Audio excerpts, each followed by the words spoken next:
Hi hello welcome back to our channel Srinivas లాగ్స్లో ఈరోజు Anantapuram tomato మార్కెట్లో టమోటా ధరలు ఏ విధంగా పడుతున్నాయో మనం ఈ వీడియోలో తెలుసుకుందాము. ఈరోజు 10వ తేదీ జనవరి నెల. అనంతపురం టమోటా మార్కెట్ ధరలు తెలుసుకునే ముందుగా స్టాక్ వివరాల గురించి తెలుసుకుందాము. ఈరోజు అనంతపురం టమోటా మార్కెట్కి అయితే నిన్న మీద పోల్చుకుంటే టమోటా దిగుమతి తగ్గడం అయితే జరిగింది. 39,000 చిన్న క్రేట్లు అనేది ఈరోజు అనంతపురం టమోటా మార్కెట్కి అయితే రావడం అయితే జరిగింది.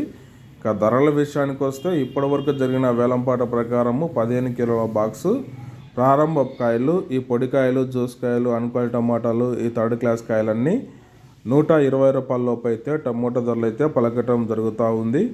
అలాగే ఇంకా సెకండ్ క్వాలిటీ కాయల విషయానికి వస్తే కొద్ది క్వాలిటీ ఉండే కాయలు 120 రూపాయల నుంచి ప్రారంభమై 150, 200, 250 రూపాయల వరకు అయితే ఈ సెకండ్ క్వాలిటీ కాయలు అయితే అనంతపురం టమోటా మార్కెట్లో టమోటా ధరలు అయితే పలకటం జరుగుతూ ఉంది. ఇంకా టాప్ ధర విషయానికి వస్తే ఇప్పటి వరకు జరిగిన వేలంపాట ప్రకారము 15 కిలోల బాక్సు 250 రూపాయల నుంచి ప్రారంభమై 280, 300, 310 రూపాయల వరకు అయితే అనంతపురం టమోటా మార్కెట్లో టాప్ ధర అయితే పలకటం జరిగింది. 250 rupees to 310 rupees top price in Anantapuram tomato market yard. ఇంకా మార్కెట్ వేలంపాట జరుగుతూనే ఉంది. ఈ ఇన్ఫర్మేషన్ మీకు నచ్చినట్టయితే లైక్ చేయండి, షేర్ చేయండి, అలాగే మన ఛానల్ని సబ్స్క్రైబ్ చేసుకోండి.